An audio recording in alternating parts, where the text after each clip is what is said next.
The hush of Dragonstone's pre-dawn stillness wrapped itself around the ancient fortress like a burial shroud. Sea mist drifted through arrow slits and pooled upon the flagstones, and the black-scaled walls seemed to drink every ghost-gray wisp of it until even flickering torchlight struggled to hold its ground. Stannis Baratheon stood alone in the painted chamber, the great wooden table of Westeros spread before him. Its contours, rivers, mountain ranges, the crenellated coastlines, were lit by a single oil lamp whose flame bent and guttered with every heartbeat of wind from the windows. He felt the weight of the realm in the knots of oak beneath his gauntlet fingertips, and in that quiet hour he allowed himself a bare instant to imagine it aflame. He did not blink when the door swung inward. Ser Davos Seaworth entered softly, boots muffled by the damp rushes, and paused several paces away. Candlelight caught the burned stubs where finger bones used to be. The smell of sea salt clung to his cloak, as if the tide itself had followed him across the courtyards. "Your Grace," Davos said, voice pitched low so as not to startle the shadows. "The Night's Raven has arrived from King's Landing. Marks of the Faith." "No Lannister Seal." Stannis turned only his eyes. "Read." Davos broke the wax, unfolded the parchment, and cleared his throat.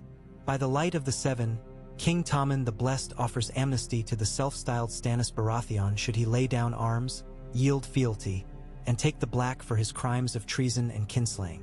The Sparrow King," Davos grimaced at the next words, "shall find mercy by the Mother's grace if he repents." Silence spread, cold and rapid as ice across a pond. Stannis did not move. The lamp popped. A speck of oil hissed against metal. When at last he spoke, every syllable was carved from stone freshly quarried and unpolished. "Mercy," he said. "They would grant me mercy." Davos folded the letter with careful fingers. "They know naught of your resolve, sire, but it is a child's hand upon the throne now, and the High Septon whispers in his ear. The city is not what it was when last we stood before its gates." Stannis's eyes returned to the map. He traced a slow path from Blackwater rush up the bluff toward the Red Keep. "The High Septon," he murmured, "a ragman wrapped in rags, and suddenly the realm bows.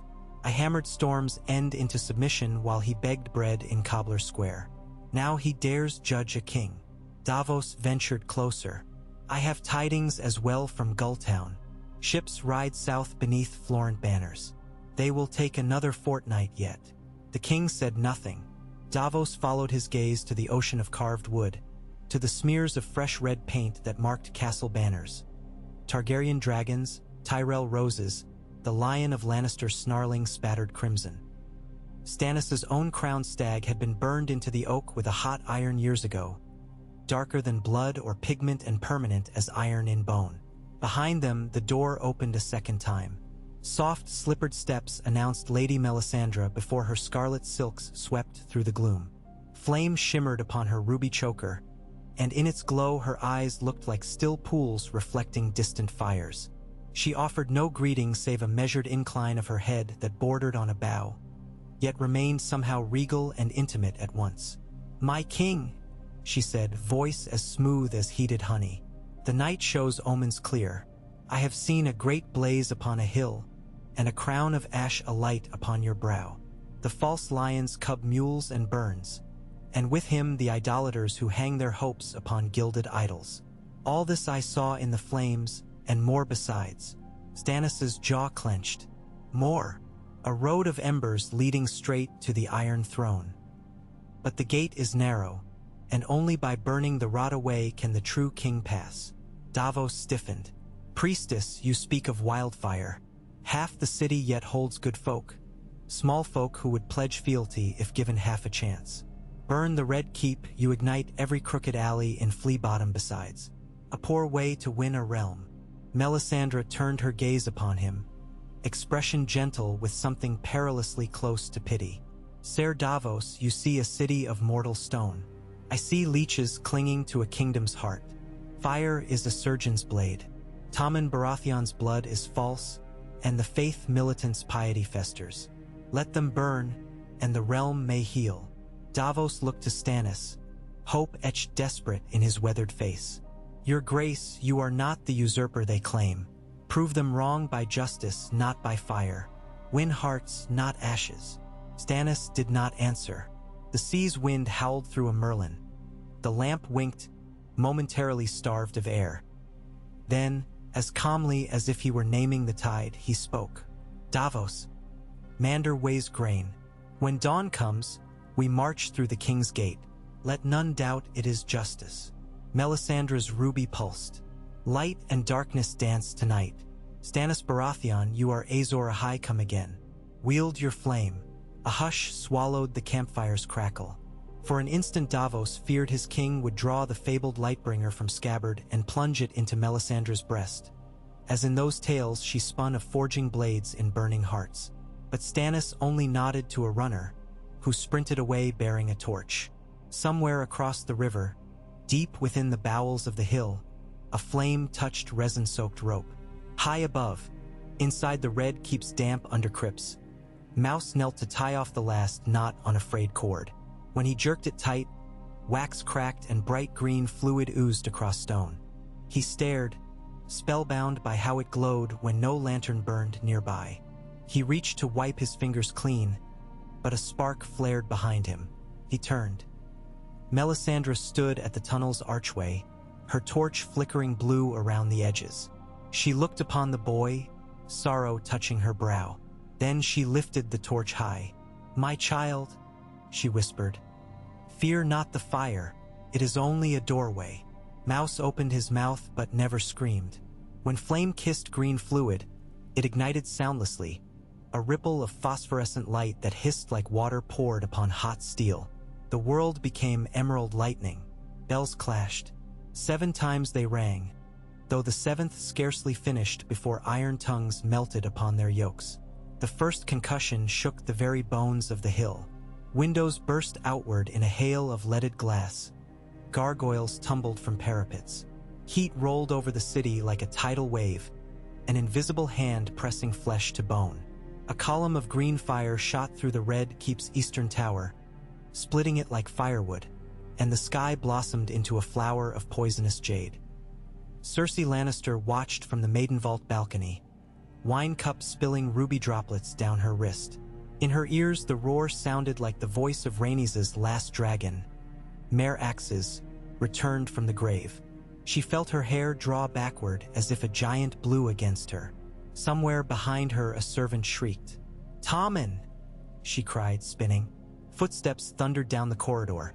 Stone cracked. A chandelier swung from its chain. Smoke surged beneath the door's threshold, acrid and thick, smelling of copper and secrets best left buried. Within seconds the corridor filled with shrieking maids, scurrying pages, armed men who suddenly looked like boys wearing gilded tin instead of steel. Cersei pushed through them, ignoring claws at her sleeves. Flames raced along the ceiling, seeking plaster with greedy tongues. She collided with a Kingsguard helm. Ser Boros blunt reeled, visor blackened by soot. "The king!" she screamed. "Protect the king!" But somewhere beneath their boots, the floor shuddered again, and the night tore open anew with an explosion so violent it flung her prostrate. Dust sailed. Slate tiles rained down. In that moment Cersei heard a sound she knew was not made by stone or flame but by her own heart, the sound of something irreplaceable breaking.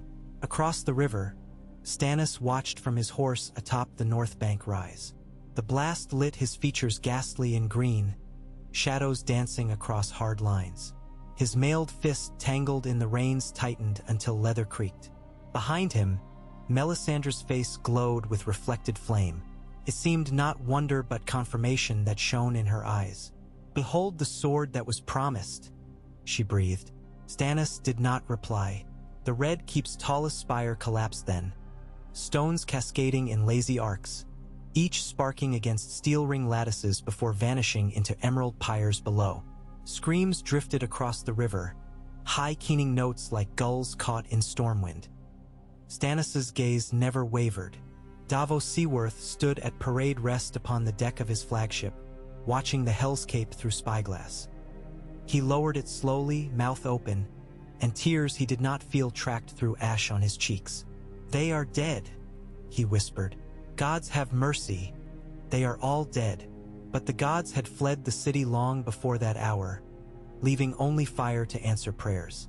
The night wore on, though time itself seemed burned from the sky. The wildfire's heart blazed white-green, fountaning molten glass and torn beams. Ferry wharves kindled like torches. Docked cogs snapped their moorings, drifting aflame downriver like ghastly lanterns bobbing in a dark stream.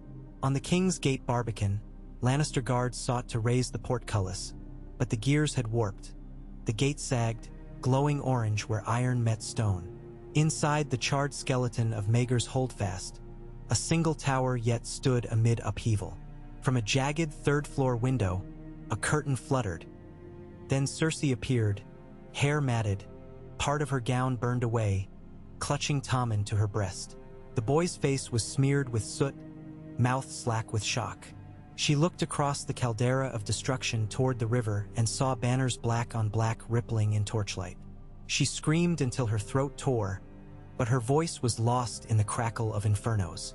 Though she could not see Stannis's distant figure, she felt his gaze upon her like a long, unseen spear.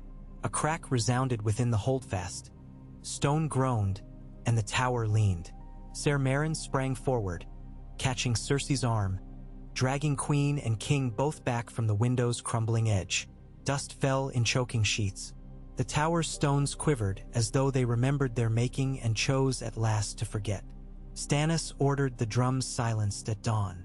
The sky bled pale, pink clouds bruised by smoke.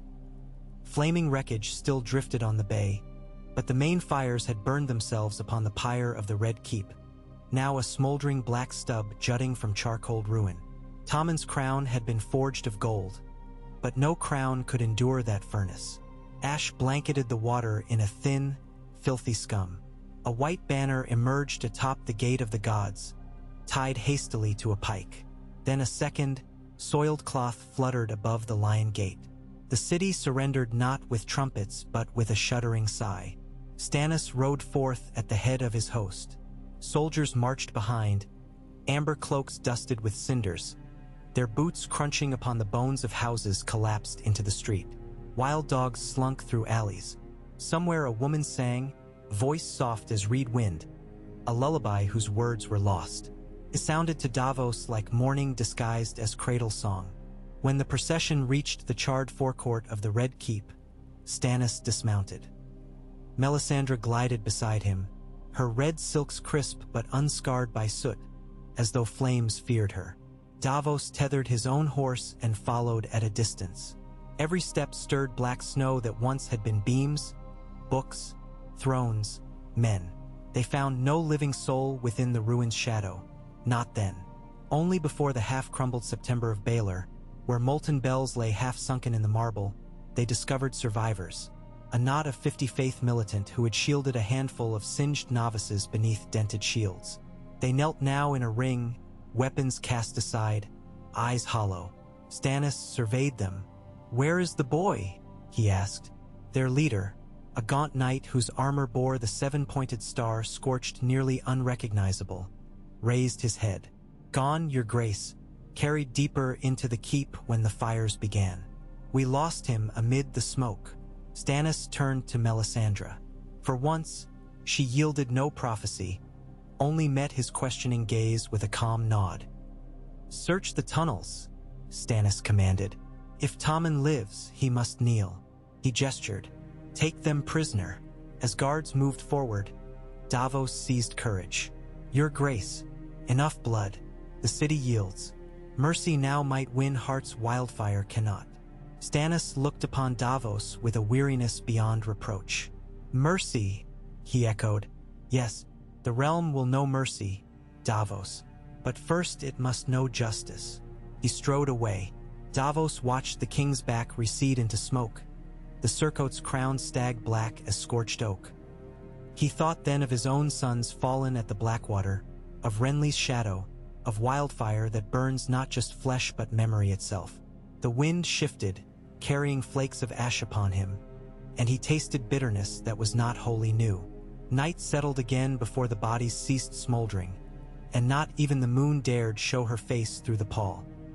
In the camp beyond the river, Stannis Baratheon stood before a brazier of coals, gazing into it as if the answer to every unasked question hid in those embers. Melisandre approached, her hand closing upon his. "The night is long," she said softly, "but the dawn is yours." Stannis said nothing. The coals sparked, shifting, and one by one the sparks winked dead. Somewhere far beneath the earth, a last pocket of trapped wildfire found air, and a muted boom rolled through the ground like distant thunder.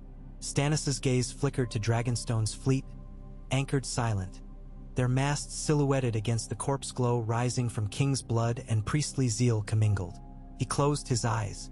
When next he opened them, a shadow of crown-shaped flame seemed to rest upon his brow, invisible to all but those who believed. Melisandre saw it, and her smile held infinite promise and equal dread. The king did not return her smile. He only turned from the brazier, letting the night swallow his silhouette, and walked toward a throne no longer standing, in a kingdom of ashes that might, one day, be forged anew. And still, somewhere within the labyrinth of collapsed passages beneath the Red Keep, a young king's feeble heartbeat persisted in the dark, shielded by rubble, his small hands clutching a lion doll scorched at the mane.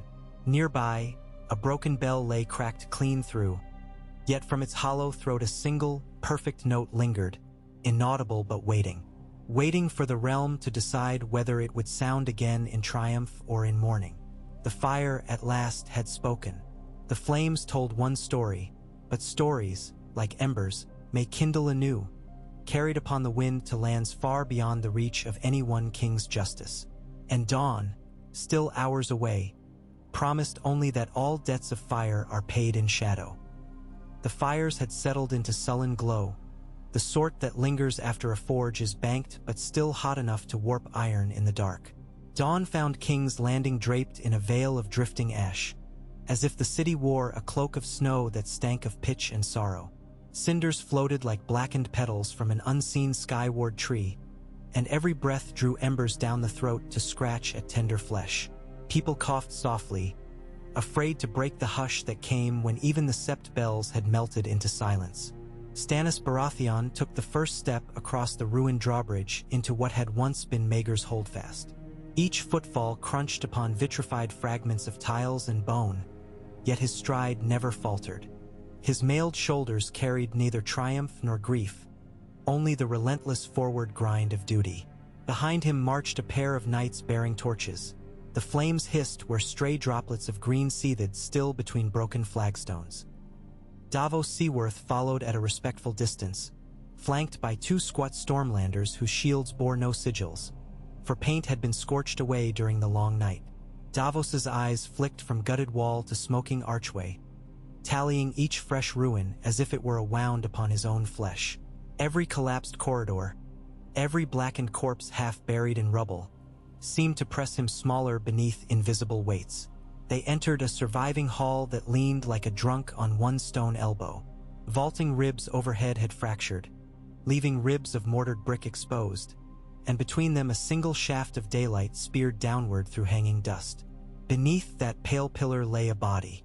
It was small, curled upon its side. The silk doublet fused shiny hard in places where wildfire's kiss had glazed fabric into something like ceramic. Blonde hair, still gold despite smoke, spilled across a scorched marble tile cracked in a spiderweb. A charred white cat sprawled beside the child, stiff whiskers bent as if by unseen wind. Stannis halted. Davos drew close enough to see the boy's lashes quiver. The child was not dead, only stunned and half-conscious. And not Tommen. The doublet bore stitched red stags. A page or playmate, perhaps, dressed in the young king's cast-offs. Davos's breath escaped in a brief, tremoring sigh. Stannis looked to the ceiling where daylight cut down. "The gods play cruel jests," he muttered. Davos crouched, gently lifting the boy. He weighed almost nothing. "We will send him to the healers," he whispered. Stannis nodded fractionally, already turning deeper into the ruin. "Find me the crown." They searched through the morning. Knights pried open warped iron doors, shifted stones with bar levers, and called for ladders where staircases had collapsed into glowing pits where wildfire still pooled. In the shattered throne room they found nothing but a melted smear of gold on the dais where the Iron Throne's barbs rose only knee-high now, fused into grotesque lumps by heat so high that even Valyrian steel blades had slumped. Ash coated every surface. White flakes settled even upon Stannis's pauldrons, until he resembled a statue carved of salt. At midday Davos returned, helm tucked beneath one arm. "We have prisoners, sire. A septon of the Faith Militant, 5 gold cloaks, 3 Tyrell guards, and a pair of alchemists from the guild. No sign of Queen Cersei or the boy." Stannis stared at the ruin of the throne, lips thin. "If the lioness lives, she will crawl somewhere dark to plot anew. Have every tunnel searched. Burn the rats out." Davos hesitated. The small folk suffer. Famine creeps behind them like wolves. Their bakeries, their granaries gone. They beg for water and bread. He gestured to the open arch behind him where smoke curled. "Let us bring in the granaries from Storm's End. Open the gates for honest trade." Stannis blinked ash from his lashes. "And how shall they see the difference between trade and surrender if I fill their bowls like a milk cow? First, they must grasp who is master here." He touched the hilt at his belt. "Justice, then bread." Davos's jaw clenched. "Justice can be bread, your grace." Stannis did not answer. He reached down, pried a molten shard from the base of the throne. Some twisted steel, dark green glass embedded halfway through. He examined it, then tucked it into his gauntlet like a keepsake. When he finally spoke, it was in a voice so low Davos barely caught the words. "We will feed them, but they will kneel first." Cersei Lannister awoke in darkness stale with dust and collapsed stone. Her mouth tasted of blood and smoke. Every breath felt like scraping a dull blade along raw throat. She tried to move and found rubble pinning her left leg at the shin. A dull, throbbing pain hammered behind her eyes. She did not remember falling. She remembered only dragging Tommen toward a narrow servant's stair as green fire devoured each landing behind them, and Ser Meryn's form looming, then gone beneath a crashing timber. After that, blackness, the thunder of walls giving way, and the terror-numb silence that follows. A small light flickered nearby, candle's stub, guttering in a brass handsconce that had fallen but landed upright, miraculously unbroken. Beside it, little Tommen knelt sobbing, both arms around her trapped leg, trying to dig the stone with fingernails until they bled. Seeing him, Cersei forced breath into words. "My darling, stop. You hurt yourself." He flinched at her voice, turned tear-streaked face upon her. "Mother, the floor fell and you screamed. I tried to pull but..." He sniffed, smearing soot. "It will not move." Cersei's leg felt as if a smith's hammer kept striking bone, but she smiled, stroking Tommen's cheek with her free hand. "Listen to me. We must not cry. Lions do not cry." She tried shifting her thigh. Pain flared white, sharp as wildfire's spark. She swore silently. "Fetch Ser Meryn." "I can't find him," Tommen whispered. "Nobody answers." Cersei's gaze roamed the dusty blackness. Masonry blocked the stair. The doorway behind was choked by collapsed timbers. Only a narrow gap overhead let in whirls of smoke. Air at least, but calls for help would vanish into ruin like stones dropped in the sea. She focused. The rubble pinning her leg was a slab of cracked marble, part of a column. If she could lever it off, yet there was nothing to grip. Tommen's small hands trembled still upon it. She cupped his fingers. "We will be rescued, sweetling. The Kingsguard search even now. Until then, we stay brave." He nodded, trusting. She felt hot tears rising in her own eyes but crushed them. She dared not glance toward her crushed foot. Instead, she reached to the candle stub, steadying the flame from draft. Shadows danced around them like ghosts of courtiers burned away. In the flicker, she noticed Ser Boros's sword lying amid debris. Hilt snapped, blade bent, but still steel. An idea wormed up, cold and sharp. She squeezed Tommen's hand. If rescue did not come, no, she would not think that. She would not. But lions do not wait to be butchered. Across the city, in a soot-smeared courtyard that once held an ornamental pond, The faith militant gathered amid scorched hedgerows. They numbered fewer than 100 now, half their ranks slain by flame or falling stone. Yet the High Septon stood among them unbowed, face streaked with soot, hair singed to the scalp in places. He wore no crown, only a simple rope belt and a linen robe blackened at the hem. His eyes burned brighter than any emerald fire. He raised one trembling arm toward the charred keep. The Lord of Light has shown his falsehood, for he murders children. Yet the seven shielded us from his worst wrath. Now we stand to bind broken bones, bury our dead, and pray for the true king. A ragged cheer rose, but many in the ranks shifted uneasily, glancing across the courtyard where Baratheon's spearmen now filed in formation, silent and watchful. At their head rode Ser Roland Storm. He lifted his helm, revealing grim face, set down weapons. His Grace King Stannis Baratheon commands your surrender. The High Septon squared narrow shoulders. My weapon is faith. Roland's expression was stone. Faith need not wield steel. Kneel and live. A murmur rippled through the faith militant. Some dropped maces, exhausted. Others tightened grips. The High Septon looked skyward. The warrior will not abandon those who walk his path. Then he stepped forward, fists clenched. The seven condemn the murder of innocents. We submit to no butcher. Ser Royand Signal. Archers on the walls knocked. Hold, came a voice. Davos Seaworth strode between shield lines, hand raised. There's been enough death. Let them lay down arms, but let them live. His grace is merciful. Roland hesitated, then nodded. He turned to the High Septon. Swear peace and you walk free. Eyes locked, beard bristled with grime. The High Septon slowly knelt.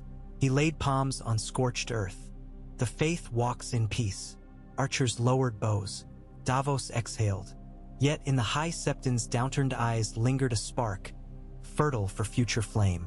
The Tyrell camp lay outside the Redwine Gate, banners drooping, ranks in disarray. Word of King's Landing's fall had ridden faster than the Tyrell host could march. Now soldiers whispered of demons of green fire, of a city turned to ash, of a stag king crowned with hell itself. Lord Mace Tyrell sat upon a velve T-camp stool, face pallid and glistening, staring at a roast quail gone cold upon silver trencher. Around him his captains argued in low voices. Pull back to Bitterbridge, one urged. Regroup with Tarly's Southron levies. Wait for the storm to pass. Storm? Snorted another. Storm has swallowed the sun. Stannis holds the capital, the boy king is dead or fled. Half our gold is tied to Lannister coffers. We stand alone. Garland Tyrell entered, helm under arm. Sweat darkened curls to his brow. Father, riders from the city. They bear Baratheon terms. Stannis accepts our fealty if we disband and return to the Reach. Mace puffed cheeks. Fealty, after burning the Red Keep? He invites me to kneel on charred stones whilst he wraps my own daughter's cloak round his shoulders, no doubt.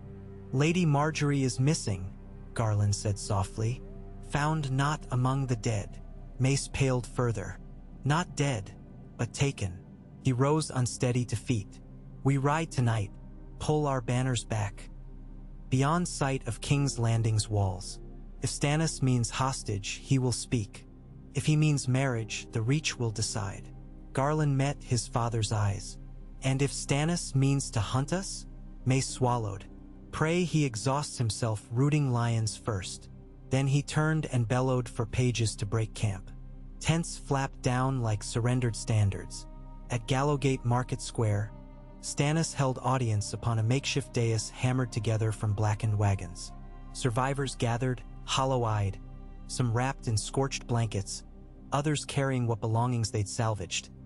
A silver candlestick, a chipped cup, a bundle of charred dolls. Smoke curled still from half-ruined roofs behind them. Stannis stepped forward. He wore no crown, but Lightbringer hung at his hip, its leather grip stained dark, pommel glinting. Melisandre stood 2 paces back, Ruby a fiery coal. Davos stood opposite her, tension stretched taut between them like wire. Stannis spoke, voice carrying across the square. The usurper and his whore mother ruled by incest and lies. Their sins summoned justice. I, Stannis of House Baratheon, first of my name, sit rightful king upon the ashes of their deceit. He paused as wind lifted stray ash. Some among you suffer. All shall find relief. Bread and clean water will be distributed from Dragonstone stores. But let none forget, justice died with the Red Keep's false crown. Betray the realm again, and fire will answer. A murmur rose, a mix of fear, relief, resentment. Stannis gestured. Knights fetched barrels, cracked them, and stale but edible loaves were passed by squires. Casks of river water filtered through linen-caught morning light. Small folk surged, but rows of spears kept order. As Davos watched, a girl of 10 shoved forward, cradling a younger brother. She accepted half a loaf, then stared up at Stannis. Her eyes were not grateful but accusing. Davos gut twisted. When the square emptied, Davos approached his king.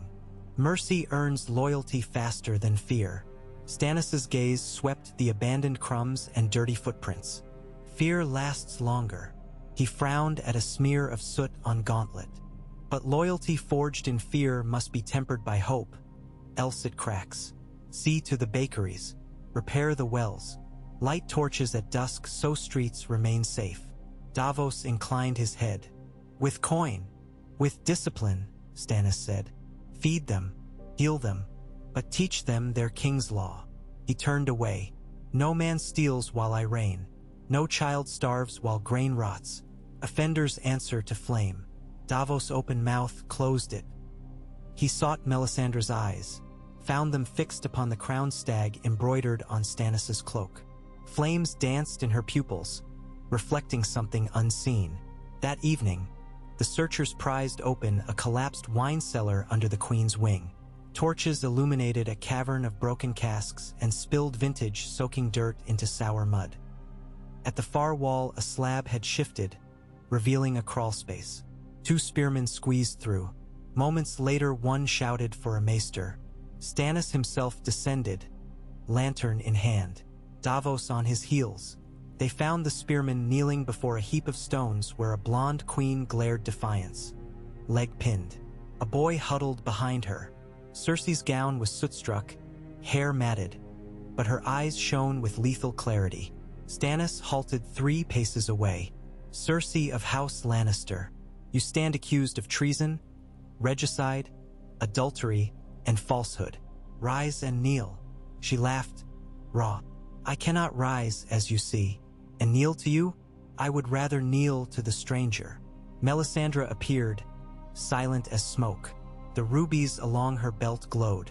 The stranger has already tasted much this night. Do not tempt him. Tommen whimpered. Cersei pulled him close. Touch my son, and you'll join Renly beneath a shadow's blade. Stannis' face twitched. Where is the crown? It melted upon your conscience, if you have one. She spat toward his boots. Davos bent, gesturing to spearmen.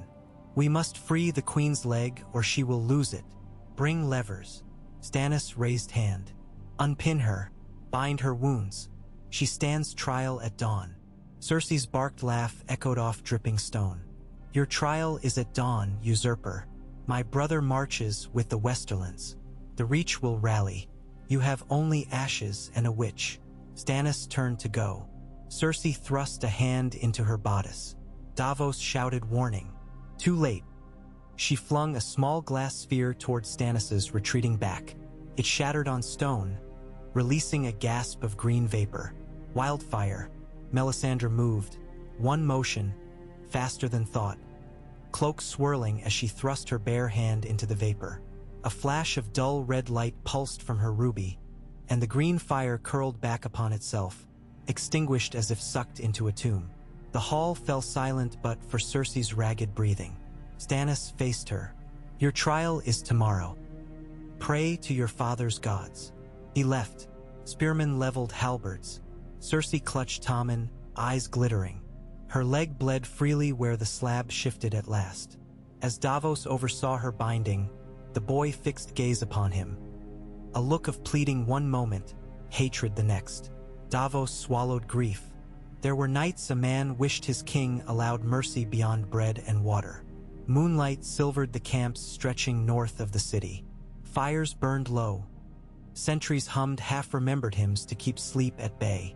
In a crimson pavilion at the heart of the encampment, Melisandre stood barefoot before a bronze brazier whose coals glowed blood-red. She closed her eyes, chanting in the ancient tongue. Within the bowl, resin hissed, releasing wisps that coiled into shapes, shifting daggers of shadow within glow. Stannis entered unannounced. "You saved me from the queen's spite." Her eyes opened, shining. "The Lord of Light saved you." His jaw tightened. "Yet I doubted, seeing flame claim children." "Give me truth, not riddles."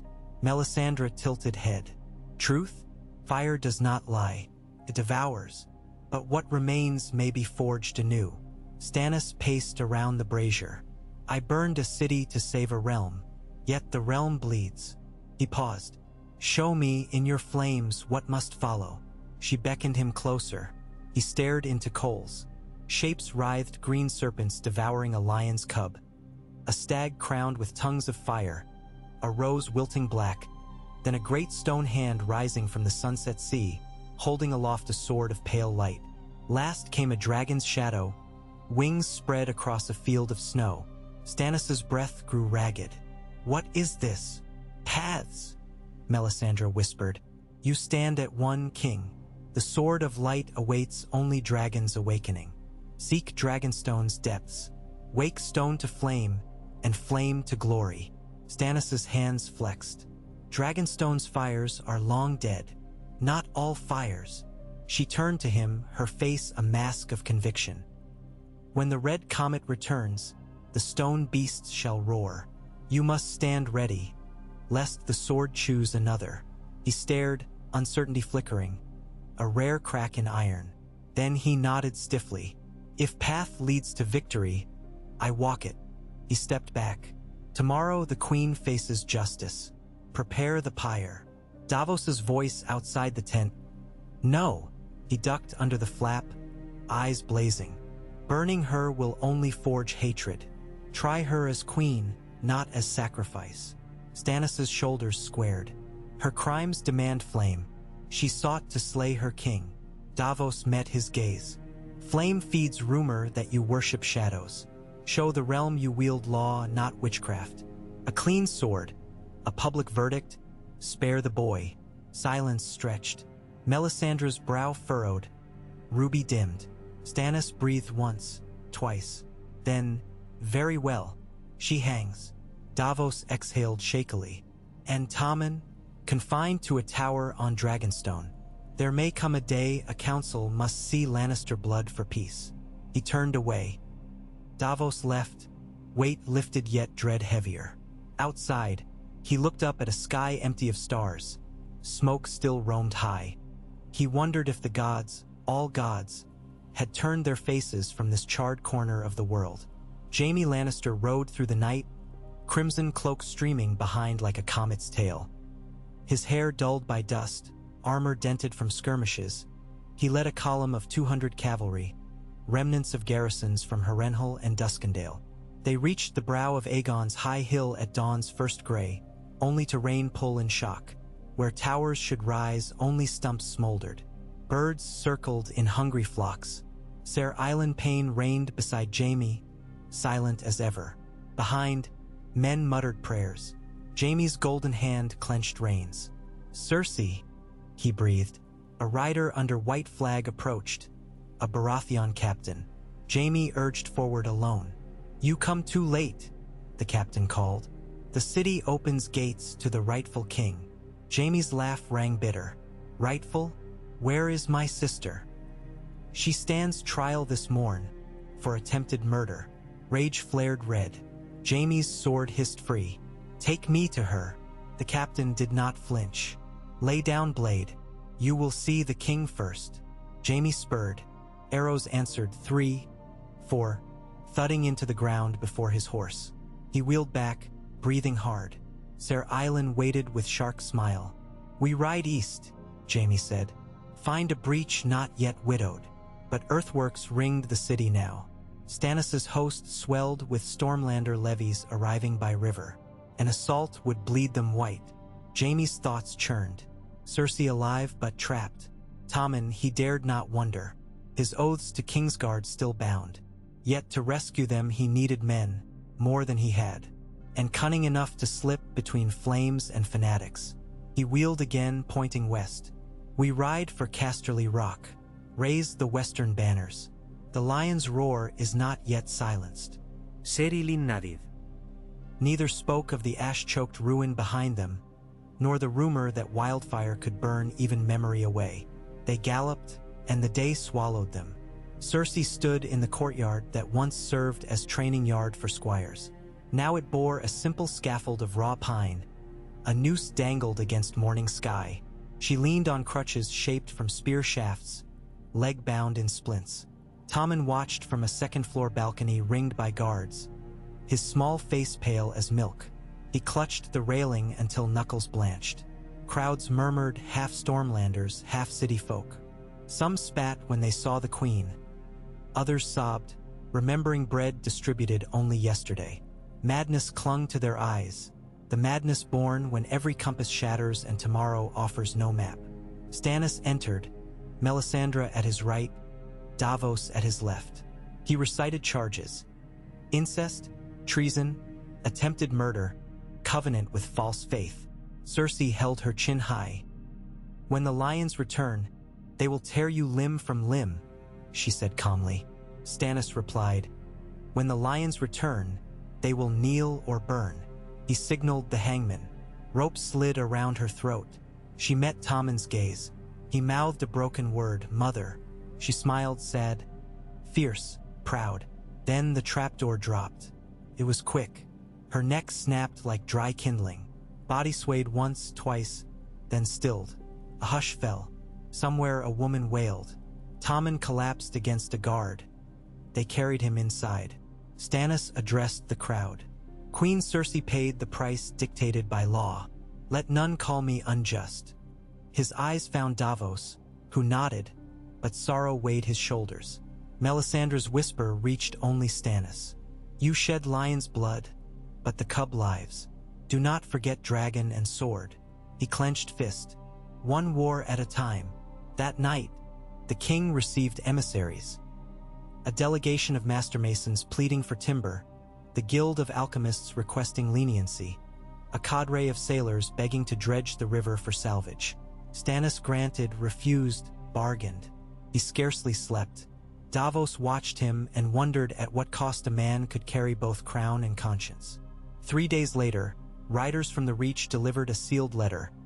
Lord Mace Tyrell proposed alliance sealed by marriage between King Stannis and Lady Margaery, who survived the disaster hidden in Sept crypts.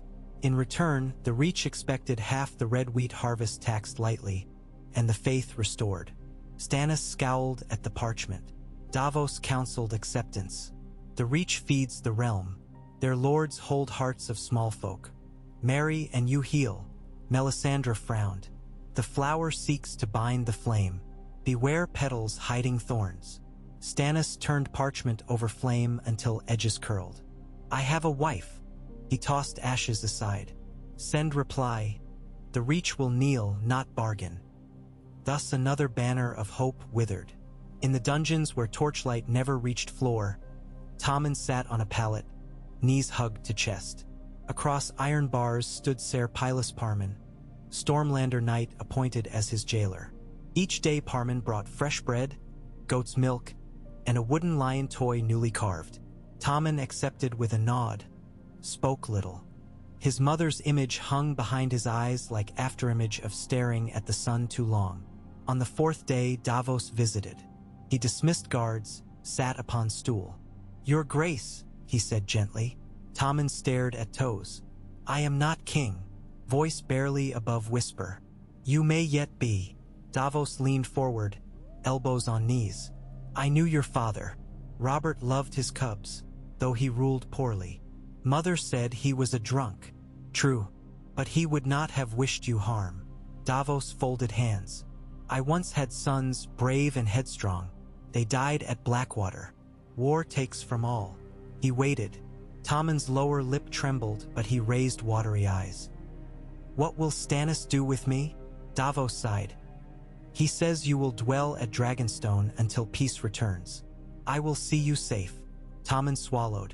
And my sister? Davos's heart twisted. Shireen is safe on Dragonstone, reading tales. You will like her. He stood. Eat, rest. The sea voyage begins when you are ready. As he walked away, Tommen called, voice tiny but clear. Ser Davos. Will the fires come back? Davos paused. No fires where we sail. He prayed it true. A fortnight rolled on. Refugees wandered in from surrounding villages, guided by rumor that bread flowed again in the capital. Stannis permitted entry but conscripted able men to labor gangs clearing debris. He established a tribunal of maesters and septons, those not fanatics, to adjudicate petty disputes, though final appeal rested in his own stern hands. Melisandre's red priests moved among the sick, offering cleansed water warmed over coal braziers.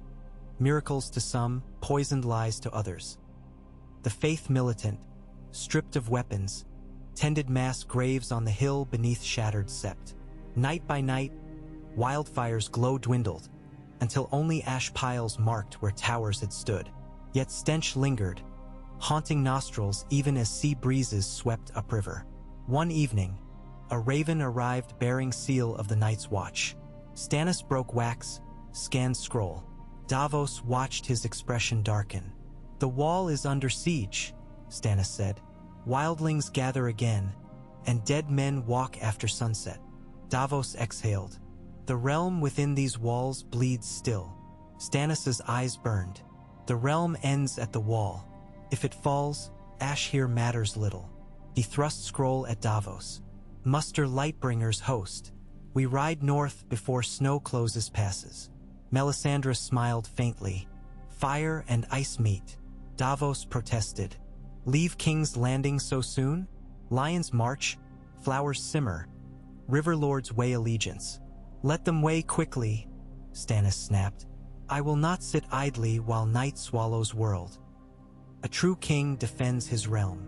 Davos bowed, outwardly loyal, inwardly swirling storm. 3 nights before departure, a masked figure slipped into the alchemist's guild ruin where charred libraries lay. The mask was lacquered silver, eyes slitted. Leather boots trod silent over rubble. In a locked chamber blackened by flame, the figure pried loose flagstone. Beneath lay a lead-lined cask. The mask removed a scroll of parchment, scrawled with curving diagrams of dragon mouths and conduits. The cask lid pried open.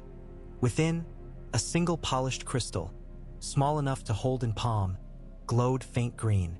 The figure tucked gem into pouch and departed unseen. Outside, in a courtyard where moonlight gleamed off broken statues, Ser Island Payne waited astride a horse. The masked figure swung up behind, cloak flapping. They galloped west, leaving king, queen, and boy behind them, carrying Wildfire's secret seed to lands where lions plotted vengeance. At daybreak, Stannis' host rode. 1,500 foot, 500 horse, a ragged but disciplined column snaking across ruined River Gate Bridge. Small folk lined rubble-strewn streets, clutching bread, watching King depart. Some bowed in silence.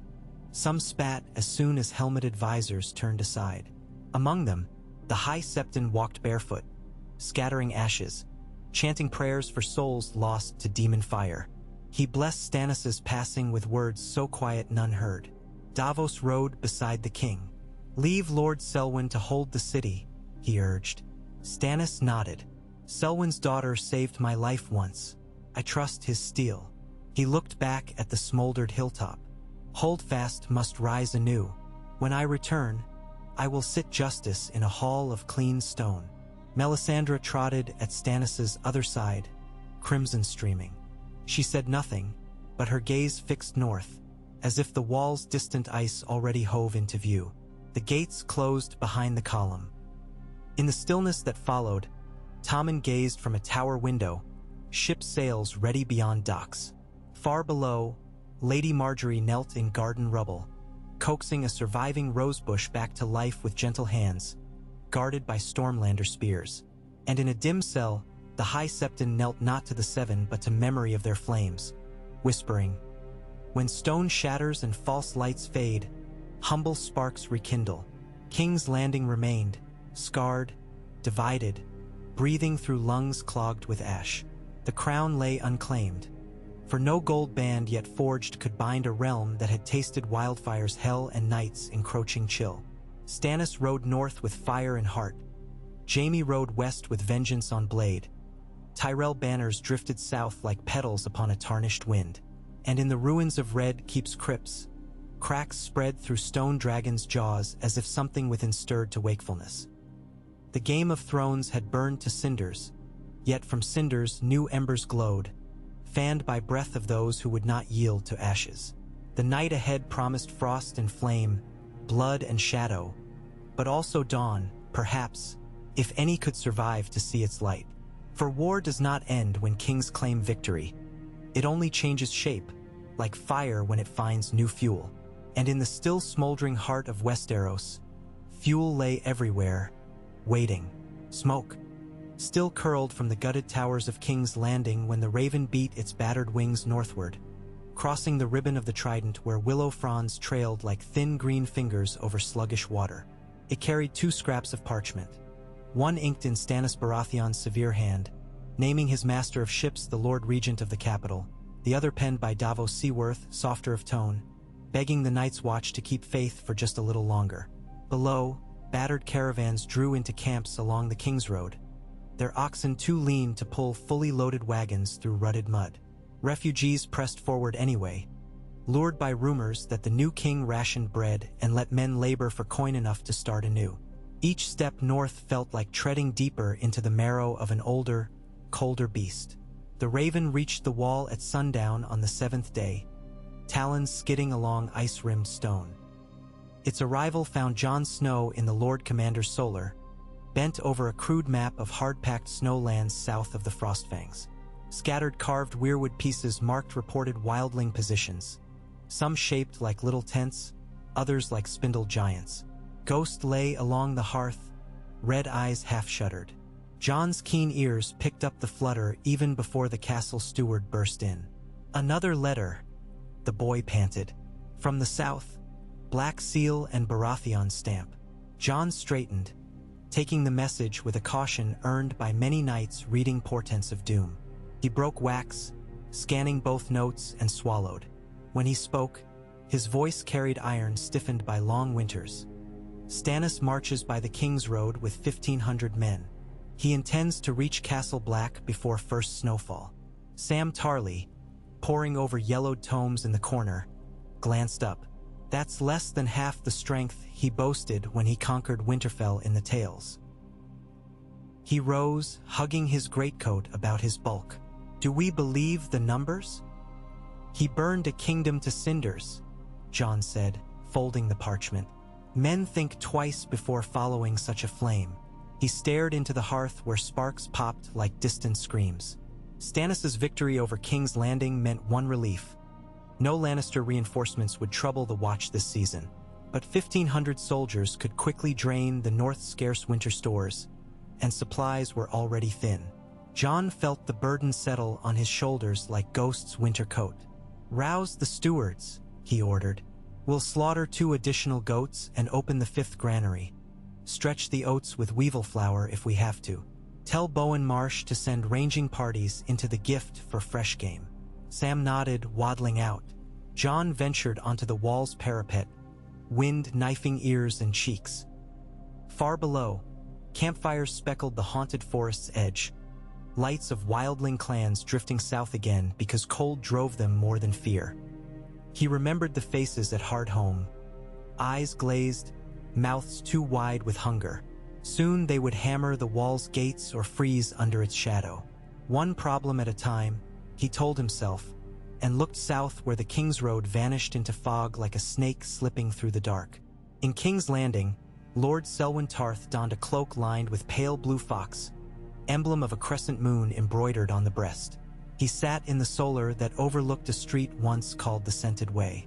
Now acrid char sagged across stunted foundations, but Selwyn kept the window open so rebuilding voices could float up. The ring of hammers, the shout of foremen, the soft lull of a Tyroshi mason laying new bricks. His daughter's dove-penned letter lay unfurled on his desk, but he could not read more than the first line. Father, remember duty to the realm before duty to any king. Tears blurred the remaining lines until ink bled useless pools. Knuckles tapped wood. Roland Storm bowed halfway through the doorframe. Word from the harbor, the knight announced. A Bravosi galley anchored at first light. Captain claims it ferries couriers from Pentos and Volantis, merchants who wish new trade privileges. Selwyn arched a weathered brow. Volantine merchants smell opportunity in ashes. He pressed palms together. Grant them an escort to the East Market, but keep swords close. Roland's eyes flicked to the letter. Bad news. Only a reminder that storms may batter, but Tarth keeps light. Selwyn rose, old knees creaking. We must rebuild more than walls. We must rebuild trust. The people still fear the sky will rain green again. Roland's expression tightened. And if the Reach returns with swords in harvest colors, I will greet them with open gates and bolts drawn, Selwyn replied. Tarth stands neutral, but I hold this city for the king, until he returns or until the realm names another. We must not rule by terror. Roland bowed deeper but withheld comment. He left Selwyn alone with Shireen's letter. Across the courtyard, Lady Marjorie Tyrell practiced modest curtsies under tutelage of a septa, whose linen kept turning gray no matter how often laundered. 6 Stormlander guards observed from a respectful distance, hoods shadowing faces. Marjorie's once vivid gowns were replaced by simple cloth dyed woad blue, but even plain sinksheen could not hide her poise. When the septa corrected her elbow angle, Marjorie smiled, adjusting with silent grace. At midday, Selwyn joined her for a brief promenade. "You're healing?" he asked. Her hazel gaze carried quiet resilience. "Bruises fade faster than rumors. The small folk call me the Rose of Ashes, unfriendly yet not unkind. I think they hope to see beauty growing in the ruin." Selwyn coughed, half amused. "The realm may soon ask more of you than beauty. Stannis refused your father's proposal." "Father will not yield easily," she said, voice like wind across tall grass. "He cultivates alliances the way others tend vineyards. Yet if the realm sees the Reach supply bread to the hungry, loyalties may tilt." Selwyn studied her, weighing caution. "If war breaks again, where will you stand?" Marjorie answered without hesitation. "Where the innocent bleed least." Selwyn nodded, though he knew innocence was the first casualty in any Game of Thrones. Far to the west, Jaime Lannister rode beneath archways of oak and Rowan along the Gold Road. Day and night blurred as hoofbeats drummed like warhammers in his skull. Each camp came with the same dream. Cersei struggling against rope, face pale while jeering men watched. He would jolt awake gripping the pommel of his golden hand as if it were a sword. At Ashmark, he took audience with Lord Lefford, whose lined cheeks sagged under months of grim news. "The Rock bled men for Robb Stark," Lefford said. "Now the Riverlands field bandits more than armies. My levy is scant 200 fit fighters." Jaime spread Stannis's ultimatums across a dusty oaken table. "Kneel or burn." Father would laugh these threats down. Lefford flicked over one parchment. "Your father commanded dragons of gold. We command debt. Debt can buy Sellswords. Bravos still lends to Lannisters." Jaime's smile held brittle humor. "Hire 50,000 unsullied," Lefford retorted. "And watch Stannis's wildfire swallow them whole. Better to ally with the Reach." Jaime's jaw tensed. Politics had never been his weapon. The sword solved problems quickly. Yet now swift justice burned children by hundreds. He rolled the parchments, sliding them back. "I'll speak with Kevin. The West will rally behind a lion, not a rose. We save Cersei and Tommen first, then we judge our course." Lefford kneeled, not in homage but to rummage through a chest. He returned with a mailed gauntlet gold-chased with intricate runes. "Your left hand forged legends. Forge them again." He fitted the metal over Jaime's stump, fastening straps. Weight balanced the lopsided burden he'd carried since Vargo Hoat lopped flesh and bone. Jaime flexed, feeling strength in memory where muscle had been. "One hand or two," he vowed. "King's Landing will hear the lion roar." The raven carrying Davos's letter reached the wall as the first of autumn's chill winds howled through the shivering forest. Jon Snow convened his senior officers in the shield hall. Dolorous Edd, Melisandre's Red Priestess rivalry, reformed follower Dryce, Tormund Giantsbane now quartered at the Shadow Tower, and a few sworn brothers whose names burned with newfound responsibility after too many died fighting the Whites. Jon laid Stannis' parchment on the long table. "He brings soldiers, arms, malcontent. If we deny entry, we'll fall to the cold. But if we welcome them, we risk famine before spring." Dolorous Edd deadpanned. "Starve with company or starve alone? Tempting choices." Tormund banged his mead horn. "Let the crows feed with the wildlings. I'll hunt aurochs enough for all your black-clad waifs." "Your generosity is noted," Jon said, "but our stores can't rely on hunts alone." Sam unfolded a ledger, wiping fog from his lenses. "We might send ravens to Lord Wyman Manderley and Lady Barbary Dustin. They could spare grain if the king promises return of Umber hostages." Jon exhaled. "Manderley already risked his head for Stannis once. We ask again, and we must deliver. Willa Manderley's son remains captive in a Lannister cell no longer guarded. Selwyn could negotiate exchange if we request." Conversation spiraled. Edd suggested rationing lamp oil to trade for smoked cod at Eastwatch. Tormund promised to talk wood witches into blessing the granaries. Eventually Jon dismissed them, seeking stillness atop the icy rampart. Stars glimmered sharp as shattered glass overhead. Ghost emerged from darkness, brushing against Jon's cloak. The direwolf's presence grounded him. He whispered into the wind. "Father, was honor for this? A realm broken by fire. Another threat rising in cold." No answer came but sighing gusts, swirling snow into eddies that danced like pale specters. Jon watched them a long time, until dawn's blue hinted at eastern sky. On Dragonstone, Shireen Baratheon paced the Sea Dragon Tower's parapet, Patches the fool juggling soot-dark pebbles behind her. "Mother writes Papa rides north," she said, excitement mixing with concern. "The wall is dangerous." Patches caught a pebble in his teeth, shrugged. "Danger sleeps in every bed, little queen of scabs." His voice lilted nonsensically, yet often hid kernels of wisdom. Shireen touched the faded grayscale patches on her cheek. "I wish I could help him." "Help comes in books," Patches sang, twirling. "Letters forge stronger than swords if writ true." She pondered that. The rookery bustled with ravens. Perhaps her father needed counsel from behind ramparts of words rather than stone.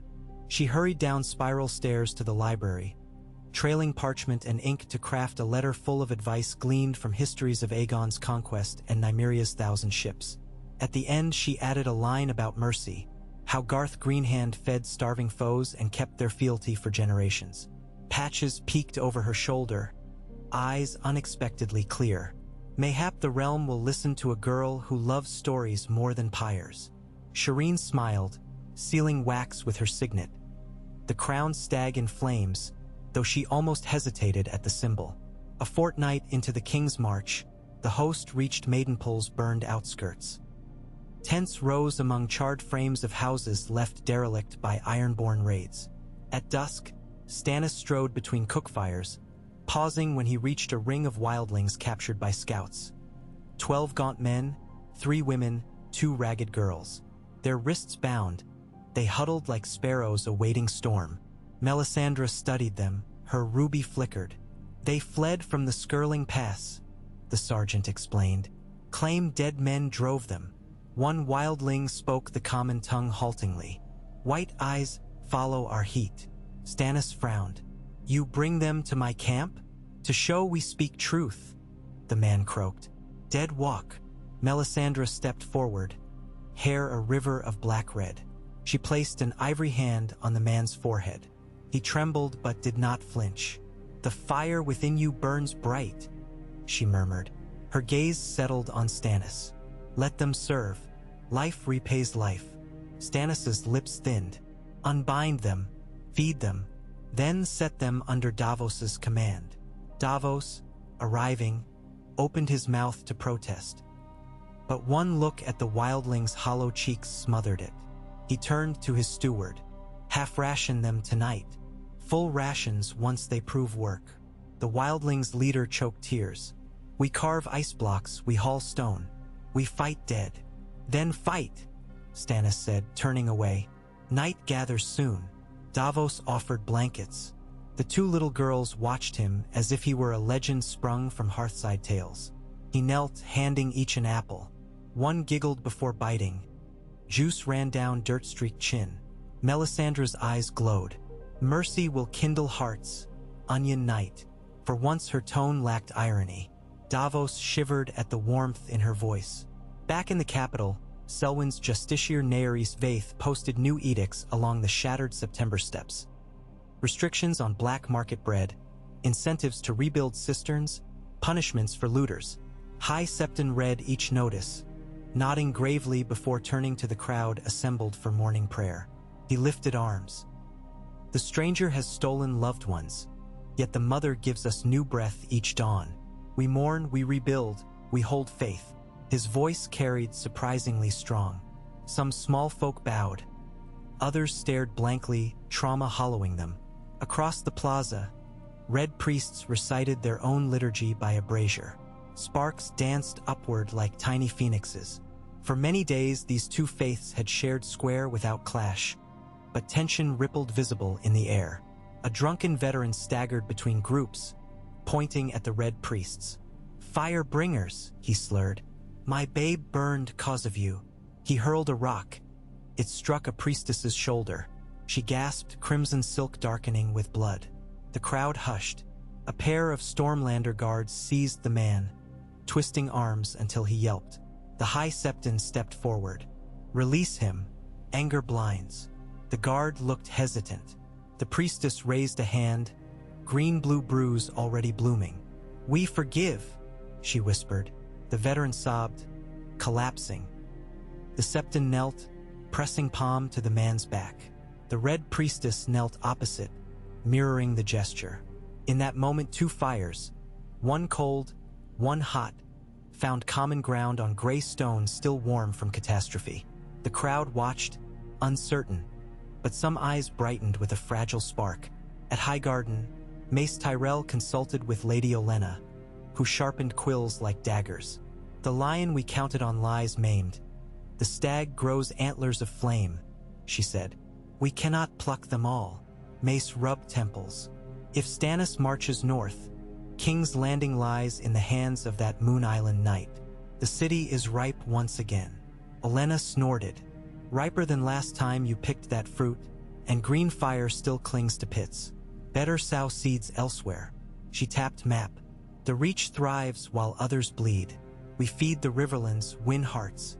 We supply grain to King's Landing through Selwyn, not Stannis. Let the small folk see whose bread truly saves them." "And Lady Marjorie?" Mace asked. "Stay." Olenna's eyes narrowed. "Turn her into symbol of resilience. Not queen yet. A rose grows best when waited on by eager bees." Mace brightened. "A festival after first harvest. Invite Dornish envoys. Charm them. Drive wedge between martels and dragons of old." Olenna smirked. "Mind the vipers do not bite our soft underbellies." Beyond the wall, the Night King's phantoms moved again. Under a gibbous moon, they advanced on a long-abandoned watchpost called Frostfall Tower. Snow crunched under bootless feet. Pale blue eyes glimmered. With skeletal grace, they scaled the stone, clattering onto parapets where blackened tar buckets still stood. They commandeered the ancient beacon, piling driftwood and broken crates into its iron grate. Blue flame ignited without spark, sending unnatural glow skyward like a frozen comet. Far on the wall, sentries gaped. The dead sent a signal none living could misread. They remembered how men kept watch and chose to mock it. Jon Snow received the report at dawn, knuckles whitening. "We cannot hold every ruin, but we must hold the wall." He dispatched torches soaked in dragonglass tar to each tower, posted archers with obsidian-tipped arrows, and ordered ravens south with dire tidings for Stannis. 3 nights later, a column of dark silhouettes emerged from the tree line south of Mole's Town. Stannis' vanguard. Torches flickered in vast numbers. Relief battled dread in Jon's chest. He descended the switchback stairs, boots sparking frost, to greet the king. Stannis rode at the head, cloak crusted with road dust, jaw stubbled. He dismounted stiffly. "You look older, Lord Snow. Winter ages us all, your grace." Jon clasped forearms. Stannis scanned Black Castle's shabby yard, grimy armory, half-repaired wall cracks. "I see why you begged help." His gaze settled on wildling huts outside the gate. "They infiltrate? They work," Jon answered. "We survive together or die alone." Stannis grunted. "I bring arms, provisions, coin. But coin buys loyalty. Loyalty demands rule." He turned to his bannermen. "Make camp, then we plan." Jon led him to the commander's solar. Ghost padded behind, ears twitching at foreign scents. Inside, crackling hearth cast warm glow over a simple board table. Sam unrolled fresher maps, layering them with colored pebbles. Stannis studied them. "We strike the dread fort of ice," he mused. "Crippling one blow could stagger the dead." Jon stiffened. "We don't know its heart. The heart is the Night King. Kill him." Stannis tapped one pebble near Frostfangs. "Reports place him wandering there. We draw him out." "How?" Sam asked, spectacles catching firelight. Stannis' eyes hardened. "Bait." Jon's spine prickled. "Human bait." Stannis met his stare. "If sacrificing a few saves thousands, yes." Jon folded arms. "They're people, not logs." Stannis' mouth became line. Sam shifted uneasy. Ghost growled low and deep. Melisandre appeared in doorway, red silk swirling. "There is another path," she purred, stepping forward, a scroll unfurling in her hand. "Dragonstone's hidden fires may birth a sword of light. If Lord Snow wields it." Stannis cut her off. "No prophecies tonight. We fight with swords we have." He turned to Jon. "Will the Watch obey my command?" Jon's silence spoke enough. "The Watch obeys its Lord Commander, but will ride with you." Stannis inclined head almost politely. "Prepare then. We march at dawn." The march north took 3 days. The king's army followed the Milkwater until it curved west. Jon rode near vanguard, surveying terrain. Boggy flats studded by barrow mounds, deer tracks vanishing under frost. Wildling scouts in charcoal cloaks melded with scrub, returning with news. No living clans ahead, only echo of cracking ice from unknown source. On the 4th night, heavy snow began, muffling hoofbeats. Campfires guttered, hissed. Davos circulated, offering thin broth. The wildling children clung to steaming cups, eyes too old for their years. Davos felt each like a dagger to his conscience. How many more would Wildfire claim if this war moved south again? Before dawn, a horn blast woke the camp. Low, tremulous, thrice. Jon jolted upright. That signal meant whites. Men scrambled into ranks, blades and torches ready. Snow bucked beneath wind that whipped like living claws. Shapes emerged from the white, half-seen forms in tattered cloaks, staggering but swift. Arrows loosed. Several figures faltered yet rose again. The front ranks clashed, steel ringing, torches flaring. Jon's Valyrian sword Longclaw met cold flesh that shattered like glass. Shards tinkled into drifting snow. Stannis fought on foot, Lightbringer glowing ember-bright. Each arc felled 2 whites. The soldiers rallied, driving the dead back. Melisandre knelt near a brazier, chanting, "Ritzes, Zaya Cress, Ritzes." Flames leapt higher, and each white touched by its light convulsed, blue fire within extinguished. When dawn's gray smudge rose, 50 dead whites lay broken. But 3 soldiers and a wildling girl also fell. Davos knelt at her side, blood black on snow. She had been clutching the wooden lion he'd carved for Tommen. It now lay cracked, its paint running in her mortal heat. Tommen Giant's bane thumped sword to frozen earth. We build pyres. No dead walk again. Men labored, stacking bodies. With scarce, they used broken shields, spear shafts. Melisandre ignited the pile with one fingertip. Flame roared unexpectedly strong, lighting snowfall into whirling pink motes. Jon witnessed, grief gnawing. "This cannot go on," he whispered to Davos. Davos's answer drifted among flakes.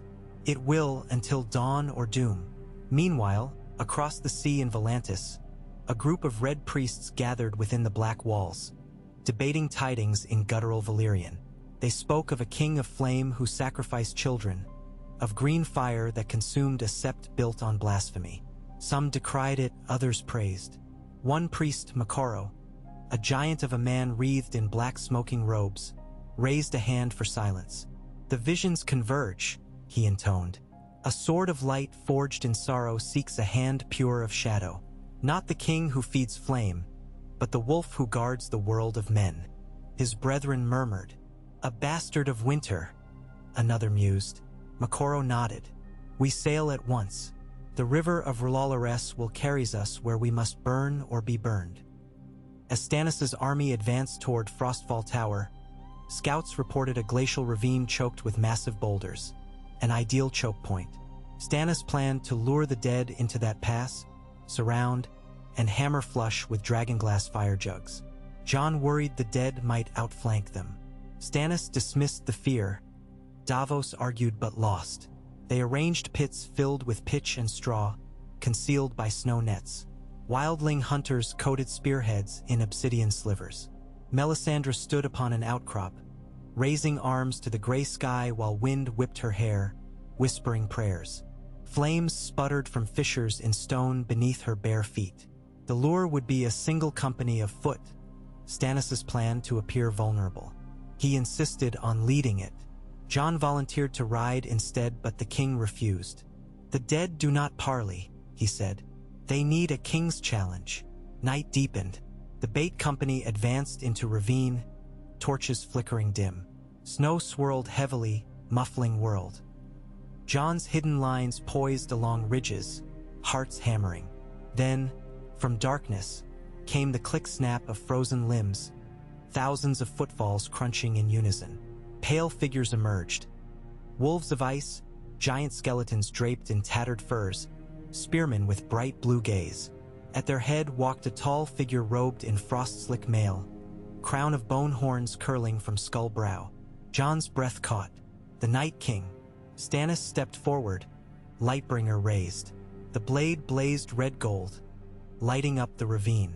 For a heartbeat, the dead halted, as if wary. Then the Night King lifted one hand. Arrows hissed.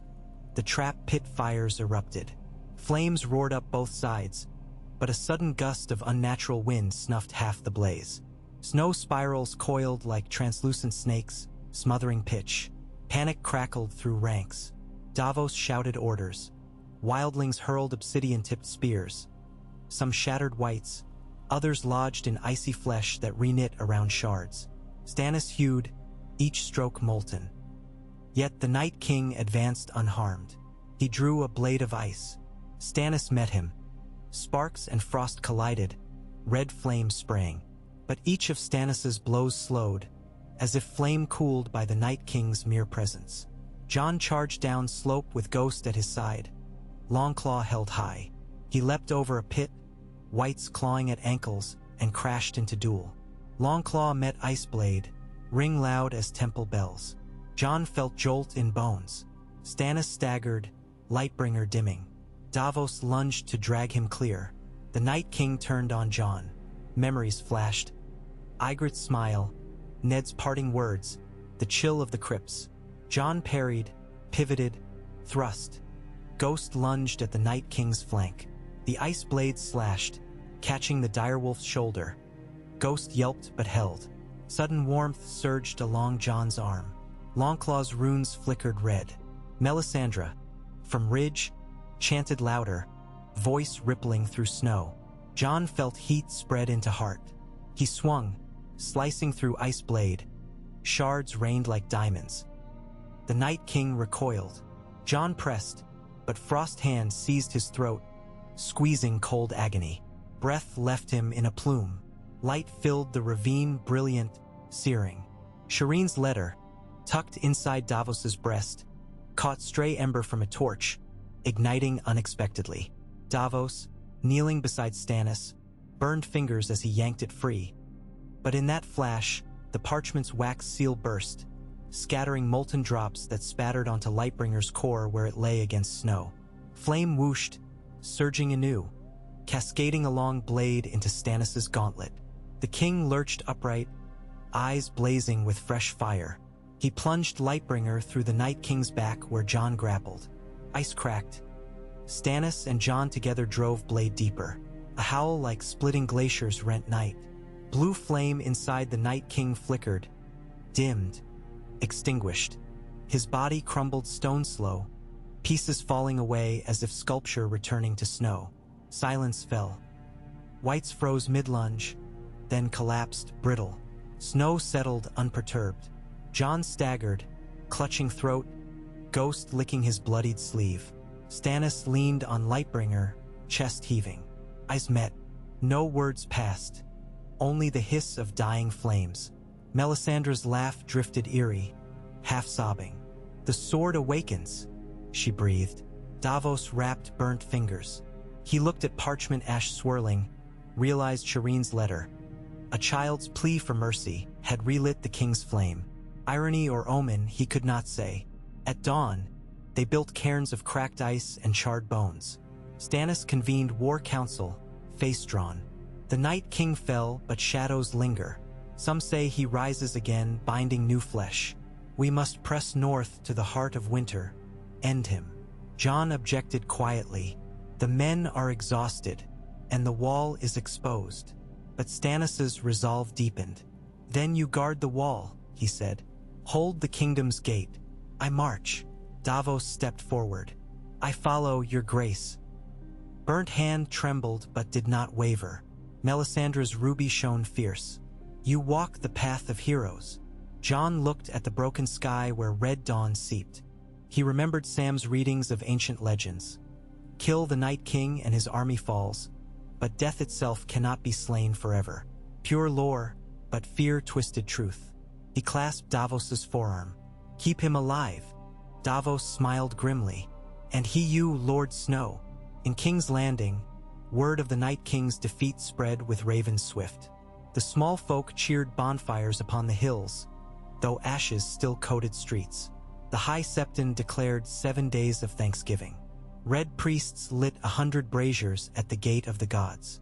For brief hours, faiths sang together, one chorus praising King Stannis, another praising R'hllor, yet all voices raised against the dark. Lady Margaery organized children to plant rose saplings along the charred Walk of Sighs, each sprout watered by buckets filled at newly repaired cisterns. She spoke softly. "Flowers root deepest in ground already turned by grief." The children nodded, digging small holes with wooden spoons.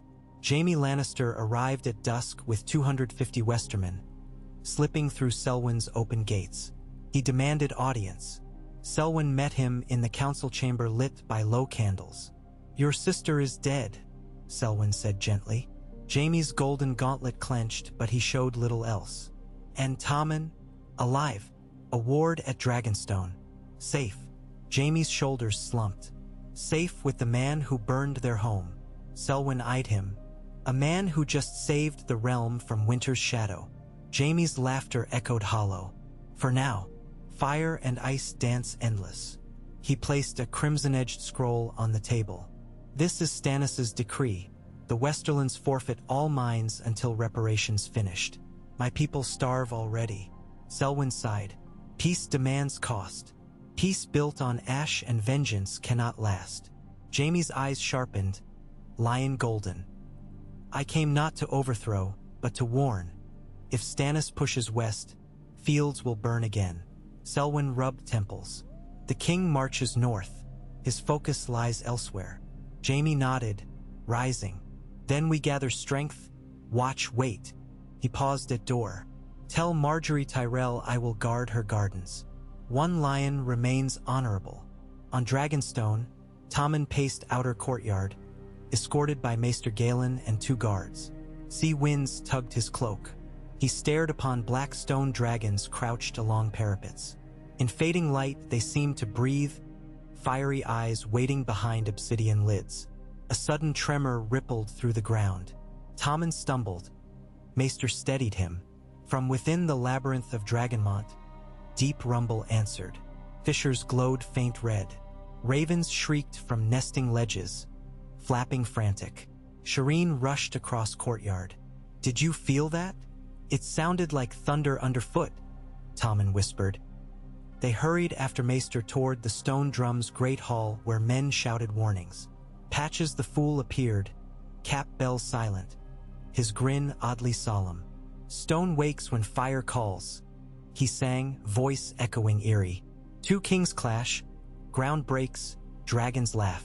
Beneath the castle, magma veins long dormant stirred, leaking heat into buried chambers where skulls of dragons grinned across darkness.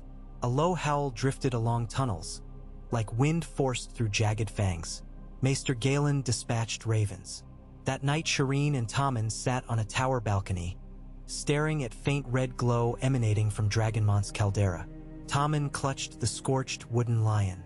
"Do dragons still live?" he asked. Shireen thought of tales old Valyrians told. She took his hand. "Perhaps they wait for someone to wake them."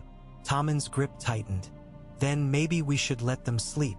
Beyond the shivering sea, Daenerys Targaryen looked west from the prow of a sleek Myrish cog. Drogon circled overhead, wings cutting dawn reflection on water. Viserion and Rhaegal flanked the masttop, hissing at gulls. Ships behind bore unsullied spears and freedman banners. She had reclaimed Meereen, but plague and politics pushed her toward home she never knew. One dawn, a red priest named Benero approached with word of the night's fire visions. They spoke of a king who burned a city, wielded red sword, yet failed to become Lightbringer, of a northern wolf whose heart blazed pure. Daenerys listened, eyes narrowing. "The 7 kingdoms twist under a king of ash? I will free them." She stood on deck, hair streaming silver. Dragons roared. Sailors crossed themselves. Wind filled canvas, propelling fleet toward Westeros at last. In the haunted ruins of the Red Keep, a single unburnt chamber remained sealed by bent steel doors fused by heat. When masons finally levered them apart, they found a subterranean vault lined with black stone. At its center, a table of greasy obsidian bore a cracked glass candle, last of the Valyrian stock. Beside it sat a mask of polished silver, eyes dark. No one knew who placed it or why. A mason pried the candle free. Its interior glowed faintly, as if echoing Dragonmont's stir. The craftsman, curious, struck flint near wick. Green-black flame erupted silent, casting shifting images upon walls. Armies of dead breaking avalanches. Dragons dueling over burning seas. A king clutching a sword that wept blood.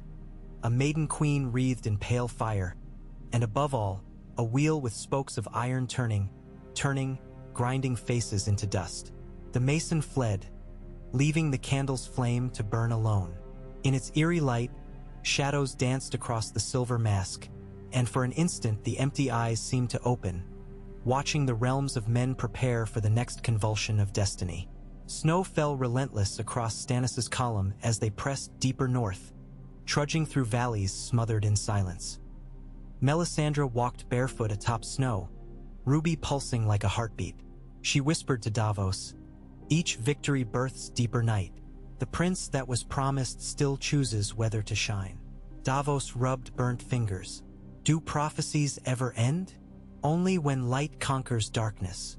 She looked ahead where Stannis, crowned by frozen breath, marched alone at the fore.